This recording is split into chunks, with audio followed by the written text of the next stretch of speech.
Well, that's not going to work now, is it? I don't know what happened there. I clicked the wrong button and showed lock and told it. Sorry about that, folks. I thought, I can't make them sit through all that again, can I? Like a full hour's worth?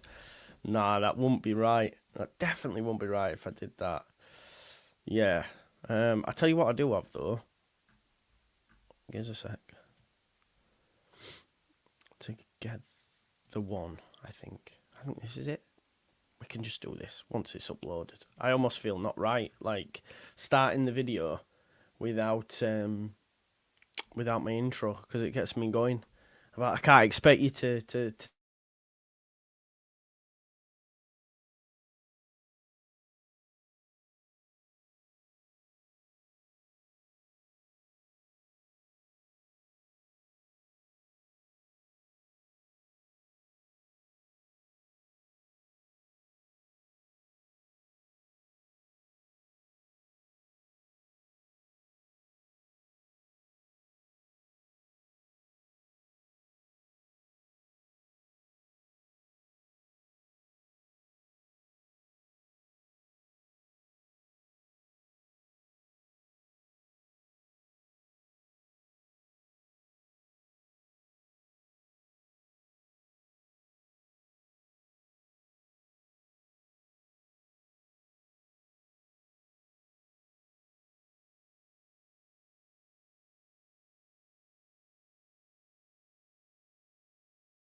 Now then, people, welcome back to the Just Joe Football Show.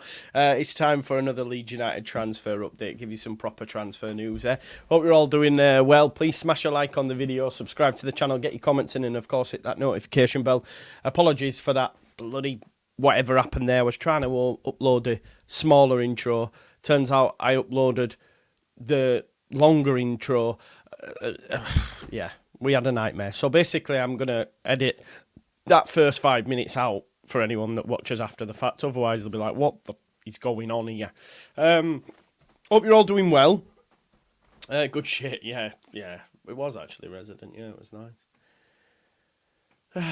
No, it was good. Hope you're all doing well anyway. Right, we're going to talk some transfer news now, okay? We're hearing now that Newcastle have named Preseason Summerville as one of their top targets. He's going to move. It's a matter of when, not if, for me. So that will, yeah, that's one to keep an eye on. We'll get into where that's broken. We have to give Alex Crook a little bit of, we have to give him a little bit of validity. In terms of, and he's the one that's broke the story. We have to give him some validity because he was the first person that broke that Leeds United had a release clause before anybody, before David Ornstein, before any Yorkshire-based journalist. He said this, and I was like, he's chatting shit, man. He's chatting shit. And we didn't find out properly till 24 hours after the fact that was true. And he's the one that's brought the story on Preseason Summerville to Newcastle. So we'll get into that. We're also going to talk Daniel Jebison as well. Obviously, striker that was at Sheffield United. I know he's now gone to Bournemouth. However, again, Alex Crook says, great pickup for Bournemouth and will be loaned straight back to the Championship. We know Leeds United held an interest in him. We know Leeds United offered him a contract. He's opted to go to Bournemouth for 1.5 million. I think it's worked out at in terms of a compensation fee, but they're going to loan him straight back out. So if we were serious about him, then there could be an option for us to loan him straight back. We clearly have a decent relationship with Bournemouth, having loaned Anthony, having sold them Adams and Sinisterra. I believe they have American ownership as well, so they could be that. The only problem, I guess, sticking point-wise, would be game time, because we didn't give Anthony any, did we, really? So Bournemouth might have that in their mind and might say, do you know what, we want to make sure Jebison plays.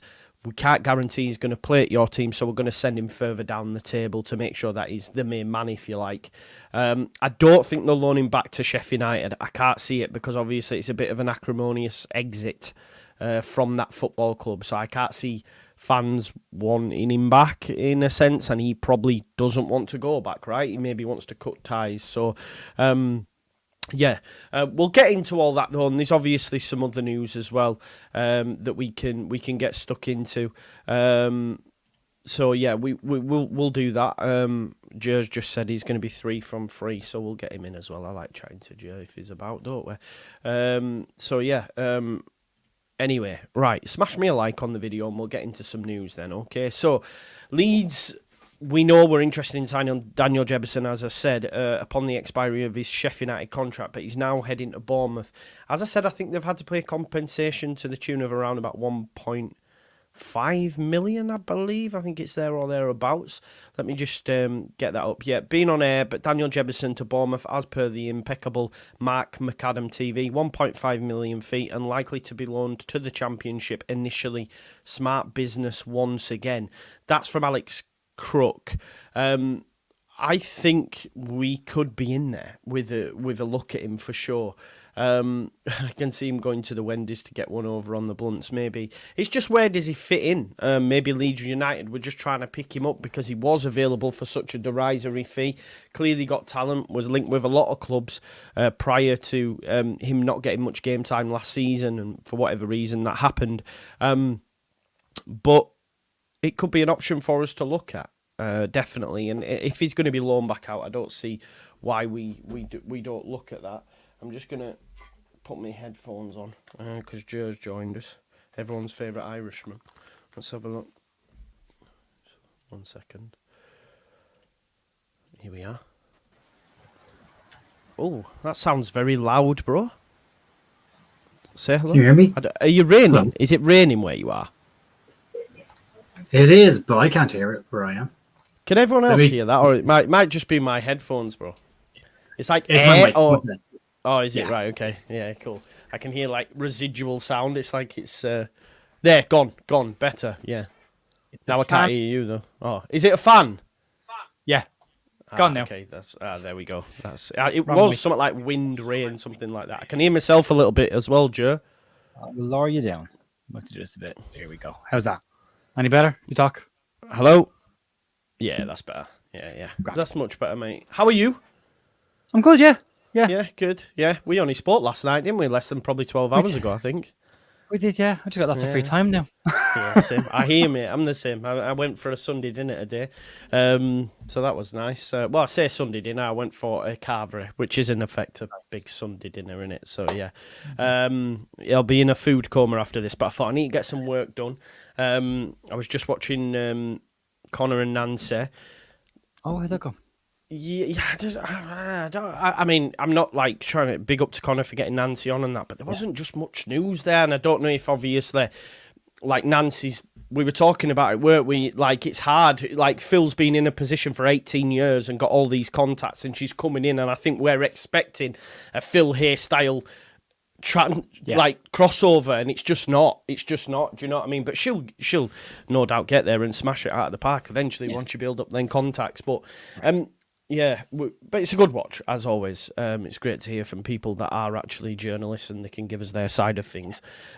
Alex Crook's been talking, mate. Daniel Jebison's now going to Bournemouth. The only reason I want to speak Alex Crook, because obviously he did get the release clause right, Joe, and he was the only one that did. Now, Daniel Jebison, you cover the news daily. We've been linked to him for a while, right? I bet you. Yeah. Now, he's gone to Bournemouth, but Alex Crooks followed that up by saying he's going to be loaned back to the Championship. Do you think that's still something Leeds United might look at then, having had an interest in him? Now he's gone Bournemouth, but if he's loaned, do we enter that or not?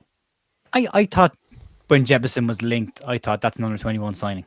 Like he'll come into the club, sign a 3 or 4 year deal. He'll sit in the 21s for a season and build up his minutes and get, Leeds have a look at him, maybe bring him into the first team squad a little bit. And, I didn't see him as a starter or as a main player. I don't see what we get from a loan from Jebison because you've got Mateo Joseph in that position anyway. You've got Joffe. You've kind of got those type of players anyway. Do you really need another one who's going to occupy maybe a bench space?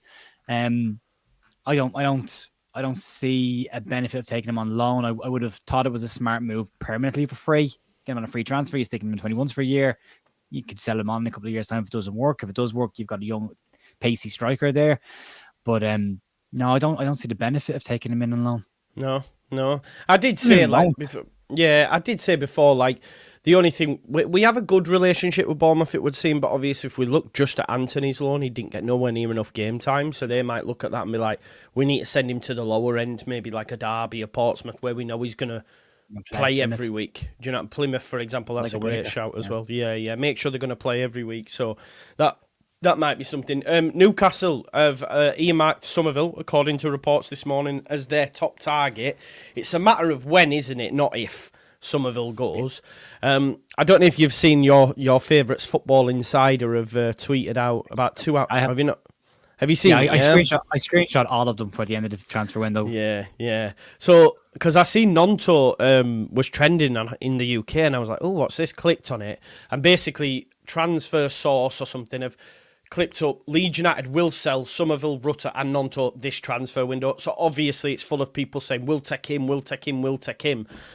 But that's not true, is it? Like I don't know.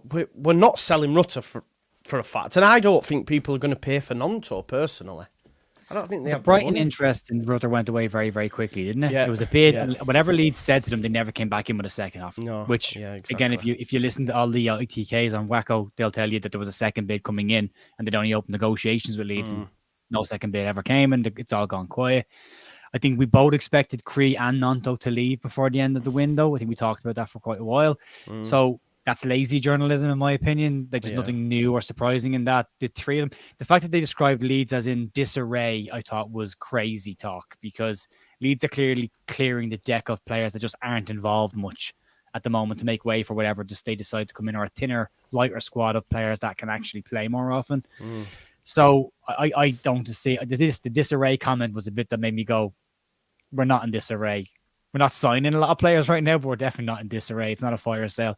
The three of them that could go, again, they're the obvious ones. They're the three obvious players now that Archie is gone. I don't see Rutter going, and I don't see the three of them leaving anytime soon. I think Summerville will sit on his options until close to the end of the window. And I think Nanto remains to be seen. I'd like to see Nanto use number 9 and number 10 this year. I'd love to see that. And watching the training videos, he seems to be playing a very central role in the training videos. That's just training, but maybe he sticks around this year. There's not a whole lot of noise around Nanto. Everton have gone off and signed another winger, so they look like they're probably not going to look at Nanto this summer, and they were the only club really sniffing around. And Inter Milan value him at 4 million quid, so they're not getting him for that. So I just think it's lazy. And when Football Insiders say our sources, you don't have any sources. No, they don't. You don't, because you get so much wrong. Yeah, I'd sack those sources if I was Insider and move on to somebody else. Do you think Summerville would be it looks like they're trying to sell Miggy Almiron. They're having to do a lot of stuff for Newcastle in terms of getting players out to bring players in. Summerville would be a good pickup for Newcastle. I think it'd be a good move for him as well, instead of maybe your Liverpools, your Chelseas. It's that bracket just underneath that, isn't it, that's ready to make that next step, and he could go and do, he could do really well there, I think. I think it's made for him. I think it's like Archie especially going to Spurs, if Anthony Gordon is going to go to Liverpool, which seems to be the general chair. Yeah, if they can agree a fee, but Liverpool don't want to pay more than 45 million for Gordon, but they're probably going to have to pay more than that if they want to get him. That's, again, we talked about the Liverpool transfer cap that they kind of put in on players. They don't go above 45. I think it's a club that would make sense for Cree. Like Archie going to Spurs makes sense. I can see Archie playing for Spurs. I could see him doing well under Ange. I think Cree would do very well under an Eddie Howe because of the kind of coach Eddie Howe is. It's very much a developmental coach, similar to Farke, arm around the shoulder type coach. I think Cree would do well there. And as you said, it's just below the top tier, but could break in there. And there's some European football in there which he's interested in. It would be. I could see him playing for Newcastle. I think he'd suit their style of football as well. I think he'd be more effective than Almiron more often than Almiron is. But they need to obviously clear the decks. It's just a weird, this PSR situation. Newcastle are owned by one of the richest countries in the world. They are the richest team in the world. They are the richest team in the world. It's mad, isn't it? It is. I'm not against that. No. I'm not against the fact that I don't want, you don't want a club like Man City did in the first game and just buy all the talent in the world and then just stack the decks with them. You want to see some restrictions, but it is crazy to think that club with that kind of money is having to sell good players to bring them in. I listened to Simon Jordan last week on TalkSport talking about the PSR situation and him saying that it's just going to be impossible for teams to get into that top four from now on. You look at Aston Villa, they finally break into that top four, and the first thing they have to do is sell Douglas Luiz, one of their best players, and look at offloading a few more young talent before they can sign anybody. So they'll just drop out of that top four next year. Eventually, so it's a monopoly, isn't it? It's a monopoly. That's what it is. Yeah, but it's crazy.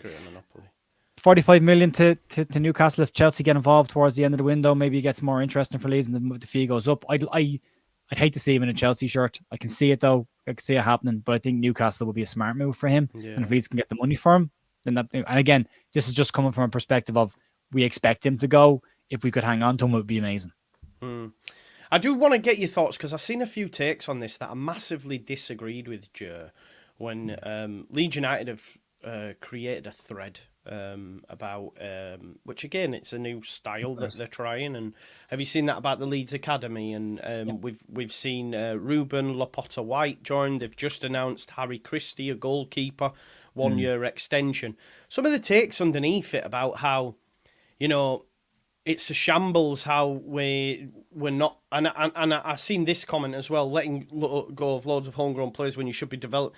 I take real, because this is how academies work, Russell, and for those that are having such a bad take, I'm going to use Man City as an example, okay? And I know that might seem a bit wild, but it's all relative, right? It's all relative. Man City, for example, this summer, Phil Foden, that's it.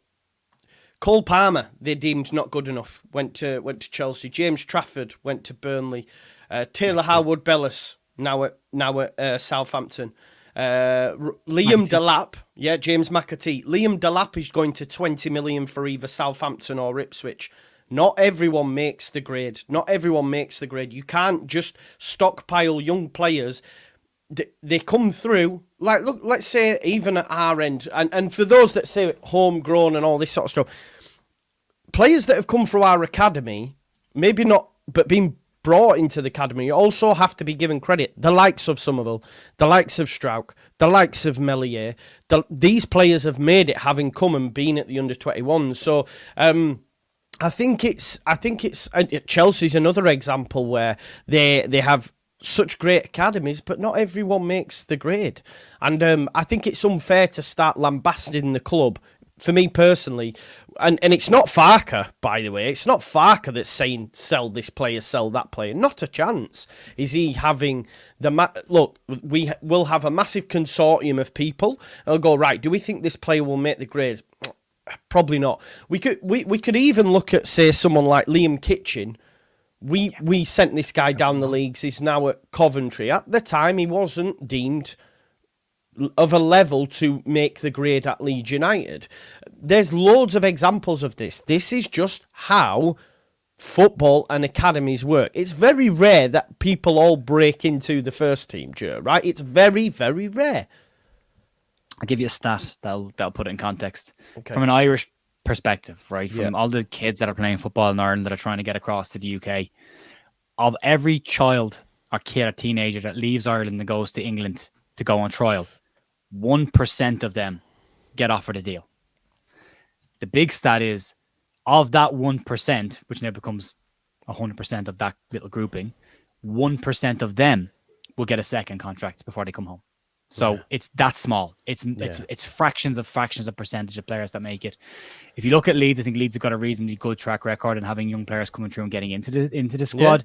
Yeah. But if you bring through, and I think when I spoke to Skubala last year, he kind of said this to me, whereas if you can get one player a season, you're overachieving. That's brilliant. That's really, really good. I don't disagree with the sentiment that Russell is saying there. I think in an ideal world, if you've got really young, good, talented young players, you build your team, your future around them. Yeah. And Archie being the prime example of that, and Charlie Creswell probably being the prime example of that as well, those two. But then you've got the other situations in football that have to be taken into consideration. The PSR, we've already talked about, it's a mess, but it's there and you have to deal with it. And if you sell a homegrown player, it's 100% profit, and that maybe means you don't have to sell 2 or 3 other players to bring them that kind of value. So it's not an ideal situation, but most clubs will rarely bring through players every single year. No. Most clubs will bring through 1 or 2 every couple of 5 or 6 years, and then you'll get the odd occasion where you get a really good crop of young players, like the Leeds United team that ended up being O'Leary's base. Yeah, and you look at the Manchester United side that had Scholes and Giggs and all that. Then they're a rarity when they happen, but those golden generations come around. I think Leeds have probably got a group of under 18s right now that could be really exciting in a couple of years' time. What should be pointed out about that is, what do you classify as a homegrown player? Because Leeds have bought a lot of 15 and 16-year-olds to come into that academy because the local players they brought in aren't of the level. It's not Farke's decision. I've been critical around Farke's handling of certain young players. I think his tough love approach is probably too tough at times. I think he should maybe soften it a little bit. But at the same time, he is not making the long-term decisions on the youth players. That is an assessment group. Steinson will be involved in that. The youth academy director will be involved in that. I hear the same thing about when I put on the news that Leeds have signed an underage player. Why are we signing an underage player? Why are we signing first-team players? Well, Leeds have got several recruitment departments, or areas within the recruitment department. Some are looking at young talent, and that's all they're looking at. Some are looking at first team, that's all they're looking at. Yeah. So they do. We have an academy manager, right? You have an academy manager. You have a loan manager who tracks loan players. All these sort of things. Farker hasn't got his eyes everywhere. He can't have his eyes everywhere. He'll be involved in the conversation, but he won't make the final decision. There'll be a group decision to say, we don't think this player will make the breakthrough. And sometimes you get it right, and sometimes you get it wrong. You know, but you try and, look at Max Dean now. Max Dean could be off to Toulouse, but Leeds will get 800,000 as part of that deal because of sell-on clause. 50%, I believe. A 50% sell-on huge clause. one, yeah. So 1.7 million deal. Leeds get 850,000 for that. Brilliant. That's not bad. Yeah. Your investment's back in your place. But what I'd say is, Leeds have wasted a huge amount of money on young players in the last couple of years to try and bridge that gap between the academy and the first team. And it hasn't worked outside of 1 or 2 players. It really hasn't worked. Yeah, exactly. And I don't know if Joe's saying that as such, because what you have to remember as well, Sean, which I don't think he gets a lot of credit for, and we had the second youngest squad in the Championship last season. So this notion that he doesn't play youth again is incorrect. It's not the playing. It's how he talks about them is my issue with them. I mean, he publicly has criticised very young players, and for me, and this is just my upbringing as a footballer, that goes back to, you can do a lot of damage to a young player by doing things publicly. I know as a person, I'm not. It sounds stupid. I'm a trainer by trade, so I'm naturally in front of people all the time, and I do YouTube, so I should be comfortable enough in front of people. I'm really not. I'm a pretty self-conscious person. So if I get criticized publicly, it really does hit me. Like it affects me for days and weeks afterwards. It really knocks my confidence. So if you think about a professional young footballer who is, very conscious of what's going on in the media and criticism of them, and then the manager comes out and criticizes them publicly, that can have a real impact on your confidence and your belief in yourself of what you want to be, and it can really stunt your development. And I think sometimes Farke shouldn't do that publicly. I think they're conversations you have privately. I'm a big believer in praise in public and criticize privately. I think that should be done behind the scenes. I don't think, and last year he did it with Creswell. He kind of hung him out to dry in a press conference. He did the same with Joseph to a degree as well last year in a press conference. They wasn't ready.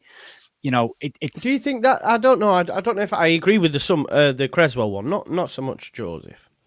Earlier on the season, when people were talking about him coming in, like there's just, and maybe it's a language thing, Joe. It could be as simple as, it's not English is not his first language. German is a very, because he was a youth team coach before he got a top job. You know what I mean? Yeah, and a director as well. So he sees both ends of the scale. Yeah. But I think maybe there's a language thing there. Maybe he's overly direct because German as a language is quite a direct, concise language. So when do you agree with this, by the way? No, I don't agree with that. No. Right, so that's wild, bro. You think he's bullying? I think it's a management style.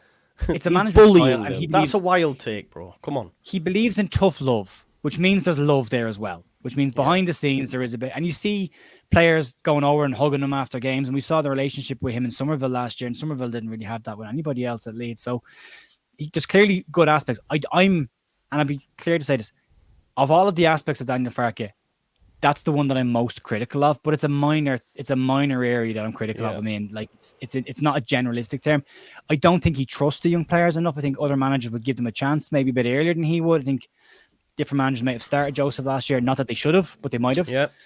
And might not be as keen to push players out. I mean, he is looking, and he has said that he wants to create a sustainable side with Leeds. But I think he needs to give the youth a bit more of a chance. But I think some of the issues with that are just situational stuff. I think the fact that Leeds have to win games to get out of this division, can he really gamble on them? And then you're stuck in a limbo with that. So I don't think it's bullying. It's a very strong term is what I would say. And, I wouldn't throw that around too lightly. It's definitely tough love. I'm not a huge advocate for it. And again, we will never agree because I think it's like, this is how he manages, and he's authoritarian. And if this is how he feels it's the best to get out of a young player, then that's him. I don't think it's a white line. He's right or he's wrong, is it, Joe? It's very much. It's just style. Your style, exactly. Yeah, it's pure style. I mean, Bielsa wasn't necessarily easy on the players. He gave the youth players an awful lot more of a chance at Leeds, and he was happy to work with young players an awful lot more and give them the game time. I mean, players that played for Leeds in the Premier League that probably wouldn't have got a kick on the Farke in the Championship. Do you know what I mean? Like it's things that he did, but it's. But if you listen to what the Leeds players said in the documentary, they didn't see the happy, cuddly side of Bielsa till they'd achieved something. Then they did. When they cuddled him, they couldn't believe it, right? It was like, oh, when he went, Tyler, that was never his job. So, Rysel, I would disagree. And the only reason I would disagree is because we only had Farke's side, of course, and we might hear more from Charlie in the future, but he said that Charlie felt he had a divine right to play. In a roundabout way, and we had Joe Rodon. None of us would have started him over Rodon. I'm sorry, none of us would have, and I don't think it's rewriting history if we go back and say we would, because we wouldn't have. And also, Daniel Farke felt that his authority was questioned when his dad took to social media. Now, of course, he has to maybe take that emotional side out of it, but he probably seen that as, they've tested my authority. Let's not forget, Bielsa did something similar when the group came to him and said, can we, change training a bit? It's not working. Guess what he did? He doubled down on it. He doubled down on them sessions and ultimately lost his job. These managers are in these positions because a lot of them are like that. A lot of them are stubborn. A lot of them do. Belief. How dare you question me? I'm the manager. Do you know what I mean? Kind of thing. Of Come and talk to me when you've got the amount of years under your belt that I have, and you've stood on the sideline and you've managed people. Because it's not just managing a football team; it's managing people. And people management is bloody hard. So there's that.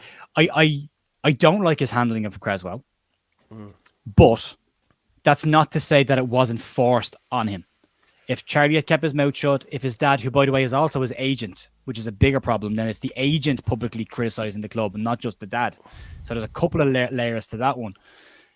It does question the manager's authority, and he doubled down on it. I would have liked to have seen both of them get over it and move past it, but that clearly both parties are clearly very stubborn on this. Charlie's goodbye message was one line: "Thanks for everything, Leeds United." That was it. So there's a lot of water gone under the bridge there. We don't know what's happened behind the scenes. There's been other situations and talk of stuff going on with Charlie behind the scenes as well. So if it's a case that it's not going to work, it's better for both sides to remove themselves from the equation and move on from it. But I would have liked to have seen Charlie stayed. I would have liked to see him play more last season. I think he could have played instead of Aki. Oh, sorry, not Aki. Aki. I'm looking at Aki on my screen here. Sorry. Instead of Ampadu. Is he linked? No, it's a different thing. But I'd have liked to see him play instead of Ampadu in midfield then. I think that could have worked. But he clearly at that point was like, no, you've gone too far. And we'll never know what happened behind the scenes. We only get the glimpse. I thought it was a really bad idea by Richard Creswell to go public. That was a bad move. It was, I think it did affect Charlie more negatively than he maybe intended it to. Yeah, I agree. It would have been best left in-house, but it is what it is. He's gone now. I just think it... Well, I mean, we've gone down this road because obviously there was a lot of criticism for Leeds giving youth contracts and saying... And people's response was, well, the academy's a shambles, somewhere along those lines I read, which I think's a wild statement. Not everyone makes the grade, unfortunately. And then obviously the chat was saying he was rubbish with young players, he's bullying them and all that. And that's why we've gone down that, because I think that, yeah.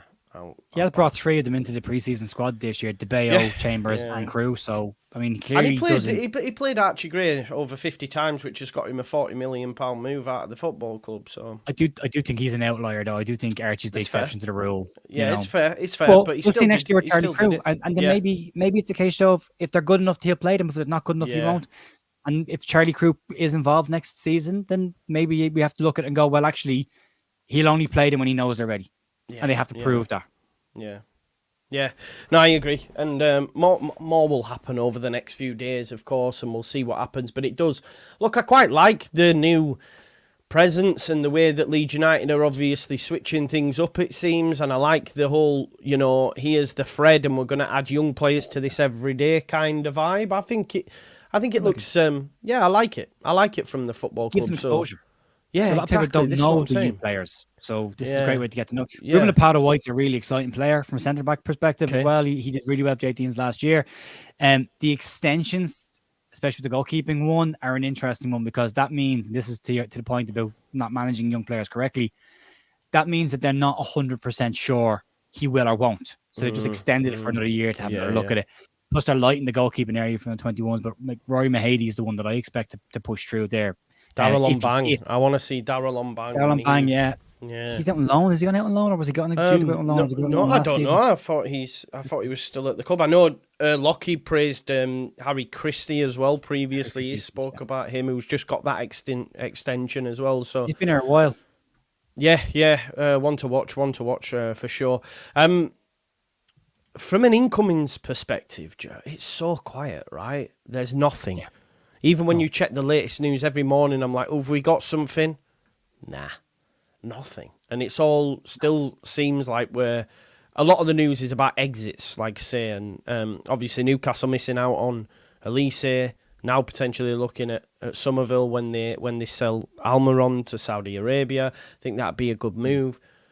Rutter, I think, stays. Kamara, I think, stays. Who else is there? Nonto's the interesting one. I think Lockie touched on it last night. It wouldn't surprise me to see him stay and maybe play off the left even. And have James on the right with Aronson or Rutter in the 10. And you've also got Pirro as an option there. I still would love us to get a number 9. I want a number 9. Do you think we will? I think the next one we have to see is a right back. We need to see some defensive... what's the word I'm looking for? Reinforcements. Reinforcements. That's it. We need 100%. That, don't we? Yeah. not concern, but my thinking on this is maybe Leeds are looking at Premier League loans to flesh out the rest of the squad. We know what we need to do to get up. Do we need to own these players? Probably not. We've got a different plan for the Premier League, but let's bring in the bodies on loan that we can't get up, which means it's likely going to be a late window if that's the case, because those players will go on tour with their clubs before they ever loan them out. So, especially if they're a higher caliber of fringe players in the Premier League that Leeds are looking at. So the likes of Gilchrist and that won't come in until near the end. And Gilchrist is probably going to be your cover in defence in one area. I'd like to see a right back come in as soon as possible, so that at least that worry goes away. Even if it is just Connor Roberts coming in and filling the gap that was there that he filled last season, fine. But it's very light on the ground in terms of that squad. It is looking really, really thin. Really? I saw Joe Donohue's piece this morning where he said Leeds didn't bring in any players until the 17th of July last season. But they've already brought in Joe Rodon and Cairns this year. And Rodon was here last year, so that doesn't classify as a new signing for me. That's just, maintaining what we had. Cairns is coming in as third choice goalkeeper, doesn't really add a whole lot bar filling a gap. So we haven't really done anything. The squad's essentially got weaker since then. And we were told last year that, we didn't get our players in time last year. They came in late, and that caused a delay to start the season. And here we are with a full year behind us doing the same thing again. So I would. When was the first one, did you say? When was the first 17th, one? 17th of July, so it's about a week away then. About a week So if they can get somebody in this week. Yeah, then we're ahead, aren't we, of where we were. We're ahead and we're moving, So, and I'm not worried about the Harrogate game. That'll be under 21s, under 18s, and whatever first team players are around piece. And then you have the likes of Aronson and Christensen coming back then. So they'll get added to that squad. And then maybe it's a bit more healthy looking in terms of bodies. But I'm the longer it goes on, the more I'm unsure of what the plan is. But I do trust that there is a plan. Yeah, for sure. And like you mentioned on loans, because obviously I have a lot of notifications, and Nizar Kinsella's just been doing a Chelsea piece saying how, basically Enzo Maresca is training with already, I think, 32 players in his group, and that's without those that have been to the Euros, the likes of Cole Palmer, Conor Gallagher, Cucurella, Caicedo, all these that are away on international duty, and he's still looking at 32 players, which includes the likes of your Gilchrist, etc. So any loans from the Premier League probably will go late on into the window, mate, as you said, there was something I was going to ask you. Hadley's an interesting one, though. You mentioned Bamford at the start of this. The way they're handling this means that he's injured, or he still has the injuries in the back end of the season. And that's what covered in the news where he's missed the end of the last 3 seasons, and if he misses the start of this season, that's 3 years in a row that he's missed the start of a season as well. I mean, and the saying of the best ability is availability, and unfortunately for Pat, he's just not been available. He's got 2 years left on his deal. There's rumoured interest in him outside of the UK, but can we rely on him anymore? No, we need a striker for me. We do. I think we need a striker, because I don't think Farke will want to start the season with Joseph as his number 9. No. And Pirro's not that, so we have to go get a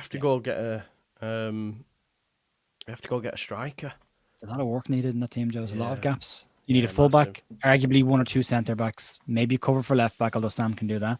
You need to replace Archie as a midfielder. We didn't have one on the bench in the final, so we need another midfielder in there somewhere. You've then got to look at if Creed does go, you've got to bring a wide player in. You've lost Jaden Anthony, that needs replacing as well. Pat Bamford's not going to be available.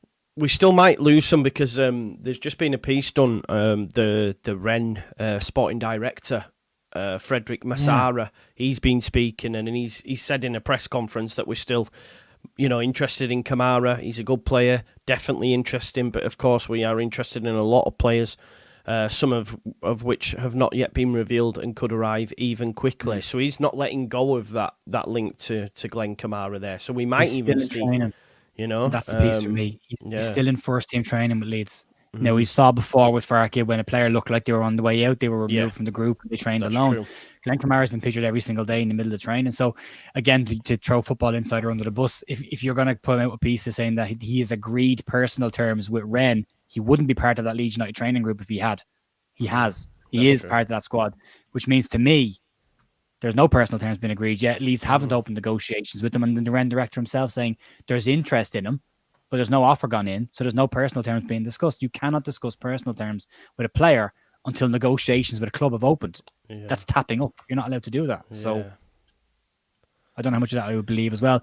I unless Leeds had a replacement for Kamara, I don't see that. that happen. We will not be able to replace him for I think we nowhere near. could. I Not for the money. don't think we Not could. for that Not money, for the though. money. That's what I'm talking about. Not what we spent on him. Yeah. Unless you make money back Yeah. on him, you sell him for 7, and maybe bring somebody else in for 7, maybe. But yeah, I would agree. Not for the same amount of money. Yeah. Yeah.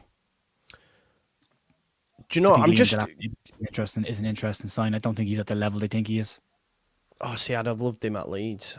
I actually mentioned him. Yeah, in the Championship. Yeah, I would have liked him. And City have stuck in like a 20% sell-on clause, a buyback option, and everything inside that deal. So this is how they do it, innit? This is how they do it. A lot of can we chat on Bamford again? Because I've seen some takes. Yeah. Look, we can't rely on him, but we also have to come to terms with the fact we're not going to be able to sell him. Him still being here at the end of the window is not enough for people to get angry about.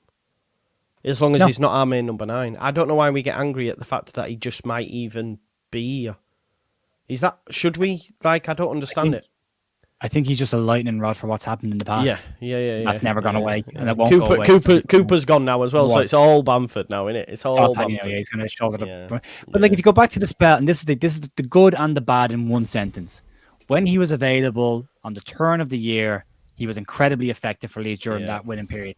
And then we didn't have him for the end of the season when we needed him. And then we fell apart. So when he's in the team, he's clearly an impactful player in that squad, and he clearly helps us tick, and he fits Farke's system. But how often is he going to be available over the course of the year? And then you're putting square pegs in round holes when he's not there, just trying to, maintain the team until he is available again. We can't be still in that situation next season. But if he is here, Joe, you don't need to get angry about it, do you? No, he's another body. Grand. Is he available? Fine. If he's not, he's not. But Leeds will need to get a striker in. Like he is our number 9. At the minute, shouldn't be anymore. No. But and that's not a personal take on Paddy. I like Paddy when he's available. He's good for Leeds. But how often has he been available in the last 2 seasons? 3 seasons. Yeah. Exactly. I just think, I don't know. Everyone just got fucking mad about it. Even when we're not talking about him, he gets brought up in the chat, that's all. And it's like, I just think, unfortunately, the club have put themselves in a scenario where he's not going to be able to be sold. That's on them. That's on whoever you want, the owners, whoever at the time. But ultimately, the club are in a position where they can't think. But what we can't do, and where we can give the club stick for, not Pat, give the club stick for, is if they don't go and get someone that needs to be playing ahead of him. I think Bamford could be a decent backup, playing the cups, etc. We can't rely on him. No. We can't rely on him. He's not an impact player off the bench either. His record off the bench isn't great, so it's a rotational option when you need him. Apart from Brentford, but then he got injured celebrating, didn't he? Do you remember that? The hamstring, like, God, just don't run around anymore, mate. You don't have to be. You're an experienced striker. Relax. Interesting.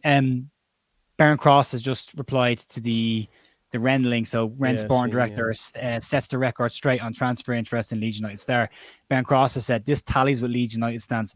Ren may like Kamara, but there's been nothing received at Ellen Road to suggest a move is happening at this point. Yeah. He I don't think he'll leave. The club don't want to sell him. It's the same with like Gruyev. They could have moved him on. He had bids. They've decided against it. I think the same with Rutter.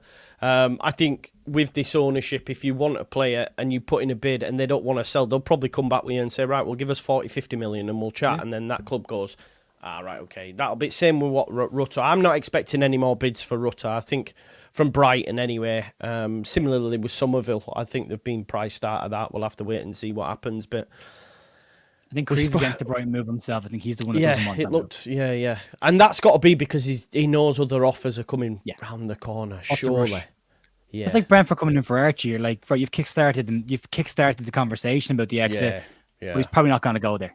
Yeah, that's fair. That's an interesting point about Joseph, by the way, you had on screen. I think that's a very valid point. I think if Joseph does light up the preseason, he could start. And I think if you look at it from this perspective, if Leeds had got promoted to the Premier Division, we'd have likely been looking to loan Joseph out to a top-end championship club for his development to play games. So we're technically in that bracket next season. We are the top-end championship club. So depending on how well his preseason goes, and I think he'll get plenty of opportunities in preseason, if he does light that up, then no reason why he couldn't start the season, but he has to have a big preseason. But then because I'm just seeing here, I'm just seeing on Max Dean, Toulouse have agreed a fee, but also Ghent have as well now. Do you think we were... Do it... More interest, more money. Do we look at that now and think, oh God, should we kept hold on to Max Dean for a little bit longer? 50% sell-on clause is massive, but yeah. But only for this one deal. Then it's, it's the next one, It's, what did you get last year? I'm just trying to see the numbers I wrote down earlier on. 16 goals in 31 games, goal every second game, a goal every 2 games, which is a bloody good return for any striker at any level. A goal every second game is a good return. I think Max Dean was starting to show the potential that Leeds saw him when they took him from Everton.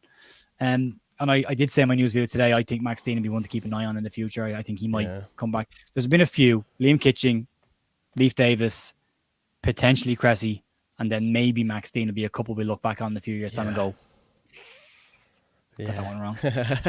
Yeah, probably. It is what it is. It's football, isn't it? But can't keep everyone forever. That's the problem. Yeah.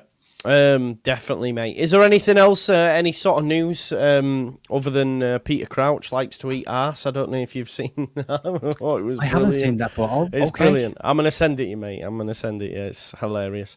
There was one interesting thing. I don't know if you heard about the Darko JB situation. No, go on.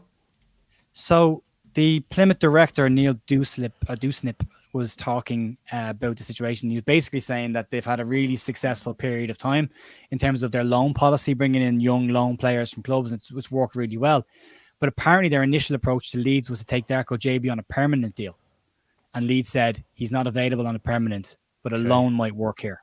So there is a recall clause in the loan deal for Leeds, but he doesn't expect Leeds to exercise that recall, but it's just there just in case.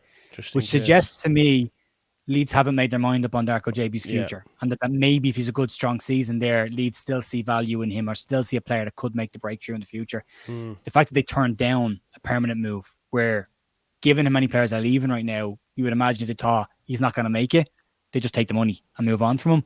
But they've said no to a permanent exit, so off he goes on loan. But I thought it was an interesting bit of information to get. I hope he makes it. We were told, I remember, if you wanted to create an 8 in a lab, Darko JB would be it. So I'm interested to see how he gets on. I want to see how he gets on, to be fair. So, I hope he has a good season. We'll get to probably have a look at Sam Greenwood at times as well. I think his time at Leeds United is done, though, isn't it? It's just I think he's done. Yeah, I think it's a case of him getting to the end of his contract, I think, and then... kind of vibe, I think that's it, though, isn't it, Joe? Really, it's pretty quiet again. Nathaniel Ajay's been linked again, but again, I think it's possibly lazy journalism. I think it's just the fact that it's Leeds need centre-backs, and he was linked before, and now he's looking like he's leaving, so... Well, LUFC Fan Zone came out last night, because he'd actually gone to Toulouse. He'd gone to Lorient. Lorient have now been relegated, and they've come back with another tweet saying... they could now look to sell because they've been relegated. But I do think they made that permanent outside of the loan deal. So I don't know. I think they just had a bit of a nightmare with that one, really, to be fair. But one to watch, maybe. Maybe one to watch. Yeah, it would be a decent person to add. That's not done. Sonny was the first out of the exit door, wasn't he, I think, and it happened really quietly and nothing. It just went boof, see you later. Gone. And I was like, whoa, what happened there? Back to where he started his career, he'll stay there. Yeah. He's. I think he was given too much too soon, personally. From what I've been told, he was on a hell of a lot of money. Obviously broke in at West Ham. Leeds then picked him up and also gave him a hell of a lot of money for what he was actually, because he played in Europe for West Ham, and it was like, this guy's amazing. And he's just, for whatever reason. Listen, I don't know him, but just from what I've heard, and now where is he? Is he back at Leyton Orient, where he started his career? So it's gone a little bit down. Last year of his contract, is he as well? 3-year deal he had last year, so I think he goes at the end of the season. Yeah, it's a shame in it, but hey, it is what it is. Look at someone like Spence, all the ability in the world, and I don't know. I thought he was going to. He was going back to Italy, but I don't think that's happening now. And now he's at pre-season again with Spurs, so I think it'll be interesting to see what happens. Getting instant sprints from what I've seen. Yeah, exactly. So I seen a tweet where was like, oh, when you went out on loan, and Yeah, funny. It's just a job to some players, and that's just the reality of it. But we're passionate about football, but sometimes people are just very good at something and don't really care that much about it. So we just dial it in. Yeah. When are you expecting? Do we get one this week? We've got to manage Tuesday. We have to get something in this week. It's gone really quiet, which makes me think something's going on in the background. That was the last year's trigger was it goes really quiet and then bang, one's announced. Yeah. So maybe, but I would like at least one this week. That way, at least you've got the core of the end of the season squad from last year, minus Archie going into the same week as last year when all the other signings started to come in, and you've got. Then you have Aronson and Christensen, so you have a bit more depth there as well. So maybe. I'm interested to see how the Aronson situation is going to pan out because when's he back? Should be next week. Soon. 2 weeks, isn't it? 2 weeks, so he should be back next week. He returned the American boy, but big pre-season for him. Huge. Massive. I think he's going to be a success. So it's big pre-season, man, because we're going to get some propaganda stuff from the club clearly. So. We'll see him doing extra sprints or something like that, and it'll be like he's putting in the work. But how do we win the fans over here? Get him exactly. Lots of videos of him lifting weights in the gym. Yeah, that'll you know that. You will as well. That'll do it. But it's interesting because I did read a piece during the week about him, and it said that there were reports in Germany that said there's still a possibility that he'll leave Leeds in the summer. That there's still teams in Germany that are interested in him. So. I don't know. And this waiving of a contract thing is, it's a nice thing to say out loud. I don't know what the legality behind that actually is. If you've got a hard written clause in your contract going, actually, do you know what? We'll ignore that. He might have signed to say scrap it. And it's just signed an addendum that says, I'll waive it. Take out the contract. Maybe. Yeah.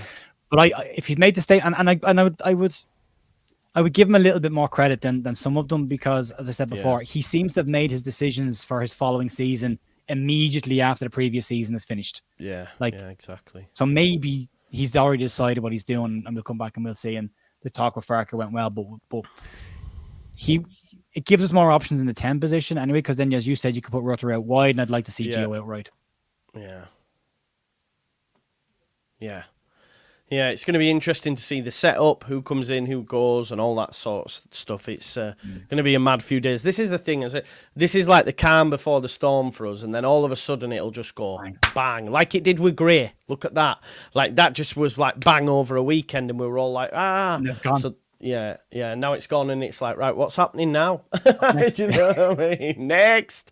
But we'll be there to cover it, no doubt. I know Joe will over on Leeds United, The View, and everybody else. Well, listen. Everyone, thanks for watching. I'll be live later on tonight if anything happens. Enjoy France versus Spain. Who's your pick for that? I think France will shithouse it, by the way. I think they will. Yeah.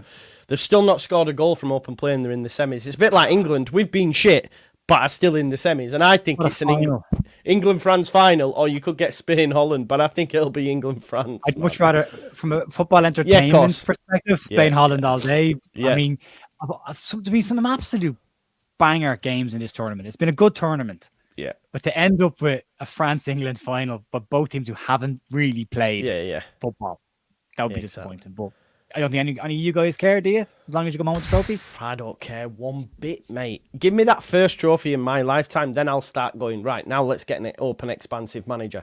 Yeah. But I honestly, for us to win a major tournament in my lifetime is enough for me, bearing in mind we've only won one in 66.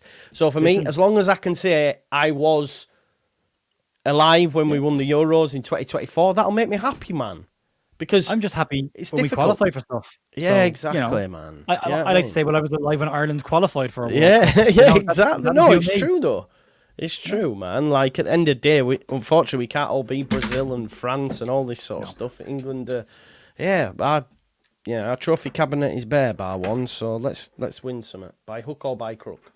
Yeah, Joe, anything on your channel to look out for?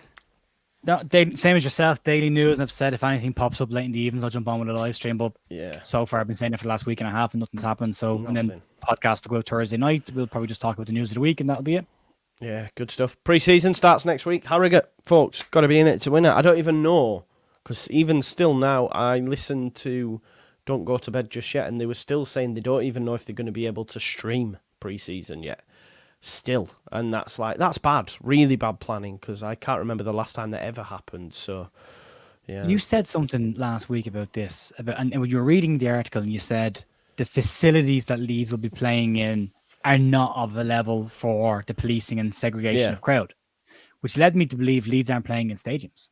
No, yeah, it sounds like leisure centre vibes. Do you know what I mean? It sounds like it's going to be like just training arenas, and just look, we're not going out for fans and a jolly up. We're going out to just do work, and that's all it's going to be. But there's still no reason why you can't put a scaffolding up and put a camera on it and do commentary. I mean, just even if we only get one fecking angle, that's okay. Just make sure you stream it at least, because not only that, it's going to end up costing the club money because they get money from people buying the stream. You know, they get more eyes on it.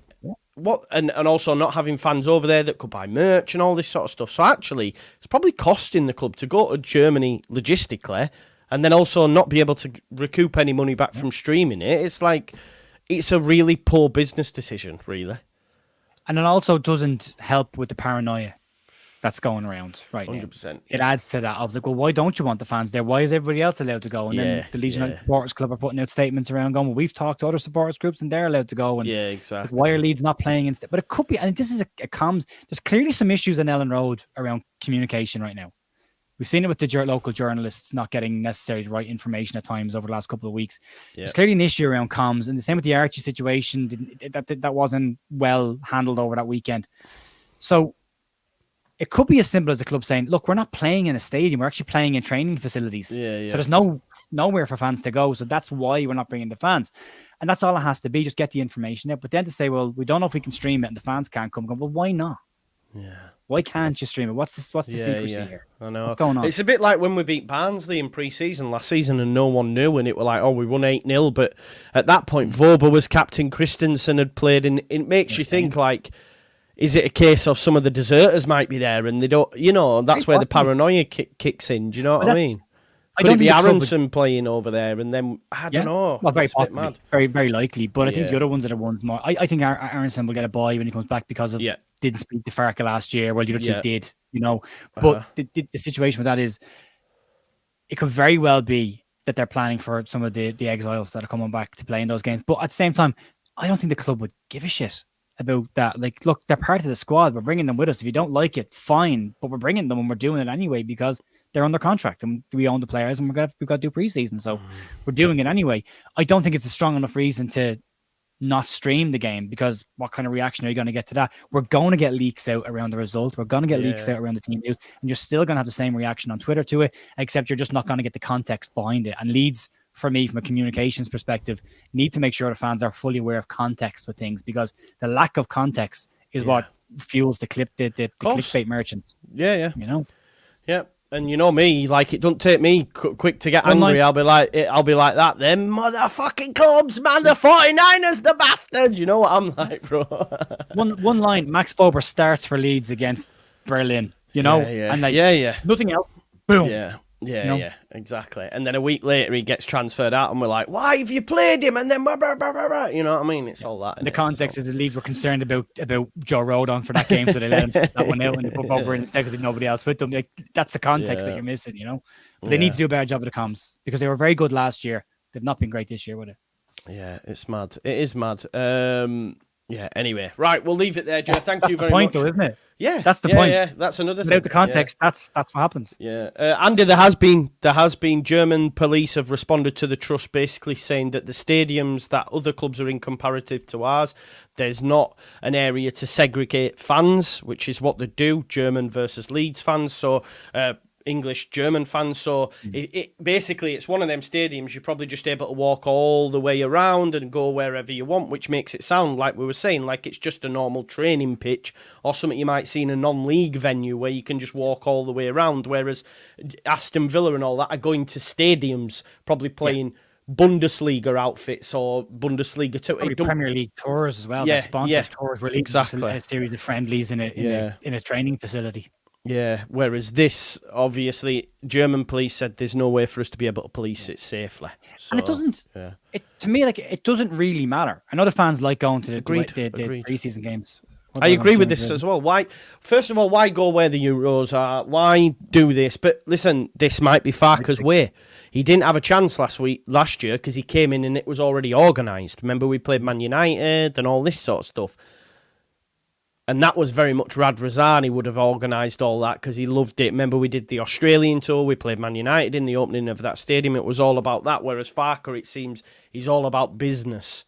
Yeah. Like even Bielsa didn't want to do that game in Australia. Do you remember? He wasn't happy about that. And he took one side to Geisley and another side and then came back. So I think, this has all been on Farke in terms of where do you want pre-season? I want it in Germany. And this might be the way. This is the difference between a head coach and a manager. Yeah, exactly.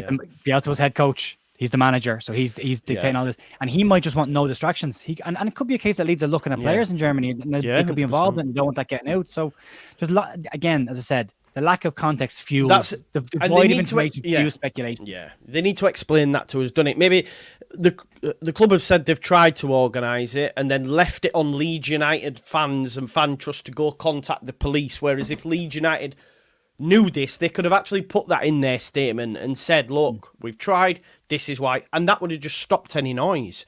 But then obviously Leeds fans go, well, hang on a minute, they're going. And then we have to do our own investigating, whereas the club could have just blanket and said, look, we can't, and this is why. But they've left it up. We're just going to focus on football. That's all we're there. Daniel doesn't want fans in the stadium. He doesn't want any distractions. He doesn't want media because he doesn't want to do interviews. He doesn't want cameras there because he doesn't want things to be seen. And he wants to focus clearly on the players. No distraction, nothing else. I'm dictating where we go. And the other alternative is Leeds pop up in Leipzig. Yeah, exactly. They could be that as well. And that might not go down particularly well. So let's not bring the fans to Red Bull Leipzig State ground. That's a good point. No, it's true. It's true, you make a great point. They have an incredible training facility there. It could be that Leeds are just going to utilise that training facility and play a couple of games while they're there. Why bother booking stadiums? That's the problem. It could be as innocent as that, but it could be as bad as Leeds are hiding things. You know what I mean? Because we don't know, it's anything in between. Exactly. That's the thing. We never will know either. It'll always be somewhere in between. Because the police will say one thing, Leeds will say another. It's just like when transfer go on. That club says this, and it's always somewhere in the middle. But we will leave it there now, folks. Smash a like on the video. Subscribe to JUSTJOE Leeds United The View. If there's something happening later on, I'll jump on. I've got my son tonight, though, so it'll be a late stream if I do. But I don't. Looks like it's going to be another quiet day, folks. So roll on to Wednesday and see what that brings. But, England play tomorrow, of course, as well. But we'll leave it there. Peace out, folks. Bye-bye.